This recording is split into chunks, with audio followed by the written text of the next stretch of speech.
How's it going, everyone? So I'm gonna show you guys how I build my Bobcat snares. Now, I ran nothing but pre-made snares in the past. This is something that I seen on Trapping Inc. They're located in Canada.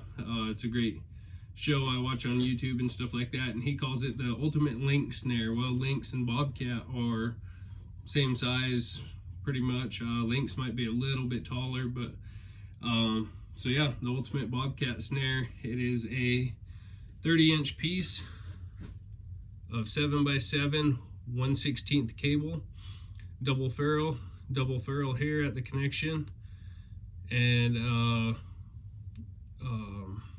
Low Pro snare lock. This is a locking snare, so it does not relax. Check your local game laws before you go building snares and make sure that you can run something similar to this. Now, I built some with a cam lock, with a 3/32 cam lock. These are just the regular old heavy ones. The reason I did that was because the more weight up top to close that snare faster, and a little bit bigger snare lock, it glides on this 1/16 cable and it's lightning fast. I do have some more 3/32 cam locks. These are for my wolf snares. We'll do a video on how I build my wolf snares similar, just using cam lock and bigger cable. So yeah, we'll get into it. So a 30-inch piece of cable, 7x7 1/16, 30-inch piece of 14 gauge wire. Now, this is your snare tie off and support all in one. You wrap this around a tree, get it around a tree, you know, of course, crank it around. You can set this snare up real quick. The more sets you get in a day out there, the better chances you have. Yeah, sets up like that. Bobcat comes by, boom. Now, I already preloaded this snare a little bit. I can do a little bit more. I'll show you what I mean by preloading. It really helps with these locks. You know, the cam locks, they fall super fast. They have a little bit more weight. But to speed these snare locks up, you can preload the cable, and it'll cause that snare to want to close down when bumped. But yeah, we'll get into building it. Super simple. And the main thing is they're quick to set, and you can adjust them. Like I said, it's a snare support and tie off all in one. Now, I probably won't reuse this wire. You know, wire's cheap. It is $6 for a spool. You know, you catch a cat. Right now, I hear they're going for a pretty good price, so try and get a bunch of cat snares built up. I got a dozen right here I built last night, just messing around. And then I have some others. I'll actually show you guys one I built with a cam lock. Yeah, they're super fast. And I just coil them up small like this. They'll go in the boiling pot. I'm actually gonna boil these 3 times with my wolf snares. You probably don't need to, just once for cats, but I'm gonna go ahead and boil them along with the wolf snares. And the wolf snares I'm gonna do 3 times to try and get all this oil and scent off. Yeah, 3/32 cam lock on 1/16 cable. You know, it falls, and that heavy weight behind it, it's lightning quick as soon as they bump it. Quicker you can get it behind their ears, quicker they choke out. So yeah, just wrap these snares up, be done with it. But I do have some of these Low Pro locks I will use, and you know, I might actually just save those for snaring beaver through the ice if I ever get a wild hare and want to do some of that again. They'll work great for that as well. So I'll get the camera switched around here and we'll get into building it. Okay, again, 30-inch piece, 1/16 cable. I just go right there to my vise. I got my mark here. I just got a pair of pliers. I do have a new set of cutters coming, cable cutters. And again, 30-inch piece of wire for your snare support and tie off. I bought it in like 830 exact. Okay, then we'll need 2 double ferrules, 1/16, 1 low pro snare lock. Now you want to find which way that cable is going to droop. You know, you can't mess this up. You try and loop it, see how it wants to coil upwards. I don't know if the camera can pick that up, but the cable will always follow which way, you know, how it was wrapped on the spool. Lay it down where you got your U shape. Now when I go to put these snare locks on, I have to make my loop a certain way. So instead of bringing my loop out to this side or out to the bottom side off of your main loop, you want to bring it back.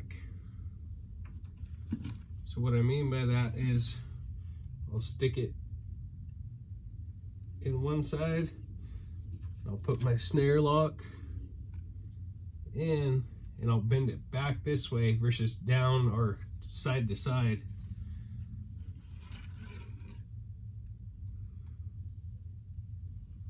Just like so. And you don't want to suck this down super tight. You want to have some decent loop in there. If you get that too tight, this snare lock will bind up and you won't have a fast falling snare. I'll come over here to the swager or crimper, whatever you want to call it. Just give her 2 crimps. Cats aren't heavy animals, you know. Biggest tom I caught last winter was 29 pounds, and there was not much of a struggle. The cats choke out quick.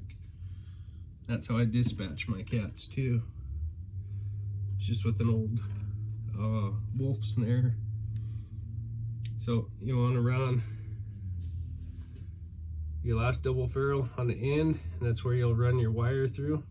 You want to leave a little bit hang out either end. You don't want to have it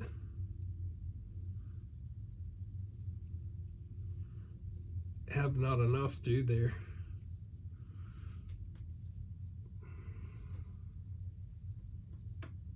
Maybe. Of course, now I got the camera on, it'll give me fits. Maybe try this end.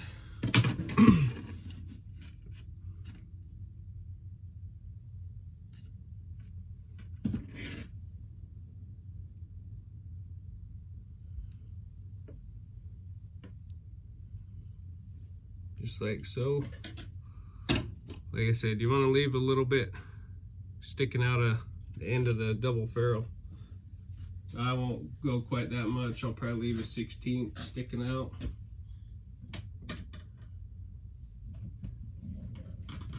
Honestly, you could probably get away with just 1 crimp, but I do 2. And there you have it. That's 1 Bobcat snare. Now again, I'll preload it. You rub it on a chunk of like square metal, like on a square edge. See how that is teardrop shaped? You take and rub it on like a 90-degree chunk of metal. Just a little bit. You don't want to overdo it. Dang wire. See how it's more round now? There's a bit of a teardrop. I can go a little bit more, and that'll actually preload this snare to want to close. So, and if you have one, this one isn't too preloaded. If you have one that's really preloaded, you can always take and angle your support wire up about the 1 o'clock or 11 o'clock, however you look at it, to keep that snare from closing. And once a cat hits it,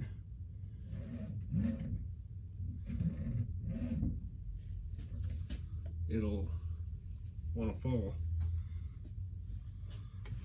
So again, it's less teardrop shape.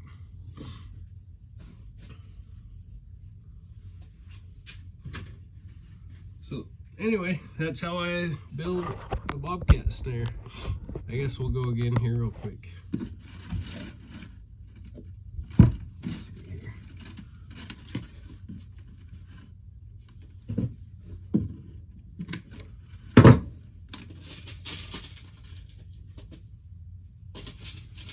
Now with that wolf cable, wasn't too impressed with that cable. It wants to corkscrew on me. So I called FNT and asked them about it, and they said I'm the first person out of however many millions of feet they've sold that's ever said their snare cable is corkscrewed. I highly doubt that.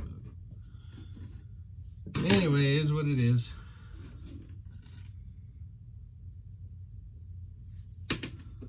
I will be looking for quality cable for my wolf snares from here on out.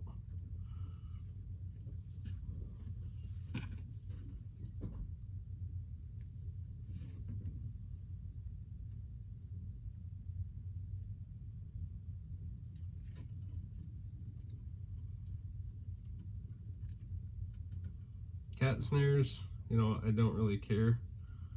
But you start getting bigger loops, like a 60 or 65 inch piece of cable, that corkscrew wants to go all wonky on you. It does not hold a good enough loop. I mean, I can twist it, tweak it to where it works all right, but that's not the point, you know.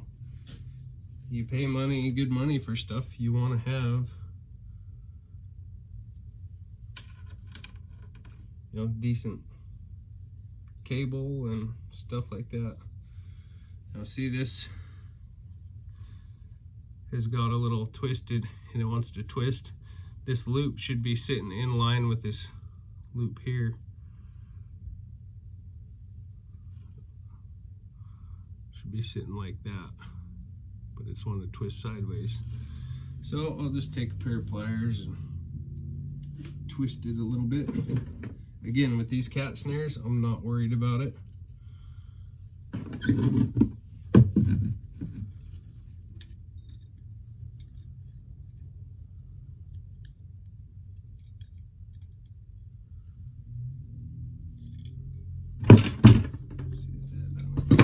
Oh yeah, much better. Much better. See how that loop wants to sit in line with the main loop? See if you can get a better angle here versus twisting sideways. Now that lock will slide a lot easier, whereas before with that little bit of twist, it would cause that lock to want to bind up. Just gotta pay attention to stuff like that, you know. And I always double check my snares when I hang them and make sure they slide freely and they fall fast, you know. And I'll tweak them after I hang them. I'll grab a pair of pliers and tweak them, make sure they're 100% ready to go. Those of you that have been following the trapping videos, Peach and I went and checked yesterday. The wolves moved back through. There was a layer of crust on top of all of our traps since we had been in there a day or two, a couple days before. And just that little layer of crust, we had a wolf step on an MB750. That layer of crust was enough to push his paw out. We had a couple misses on snares. So yeah, we are gonna get set back up hard, even harder than before, which is why I'm gonna be building a ton of wolf snares. And every trail they took, or that they've been using this year, they hit every single trail the other day, or this weekend, the 2 days we weren't there. We check every third day, and yeah, they hit every single trail up there. And yeah, we should have had at least, I think, 3 in snares. I think we had 3 snares knocked down. We should have had at least 3 there, 2 in leg holds. But is what it is. Can't predict the weather, can't, I mean, you just got to keep your stuff working. We had a lot of warm weather last week, and it just snowed a light skiff, but it was enough to cause a nice shield. And well, we had warm weather, snowed a little bit, and then it froze hard, and just that little thin layer was enough to push that wolf's paw out of that MB 750 and that Bridger 5.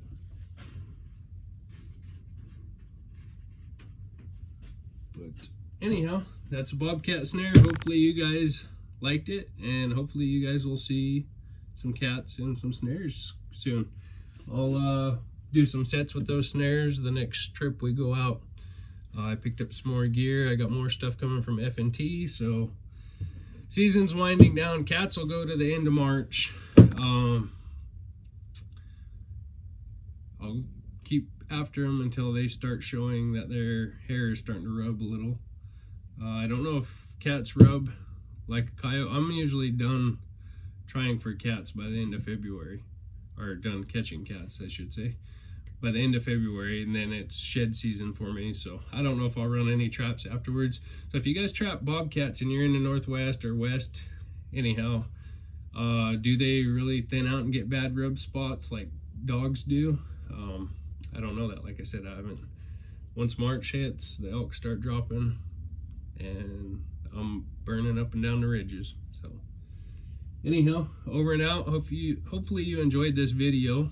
Hopefully we'll have some fur in the snare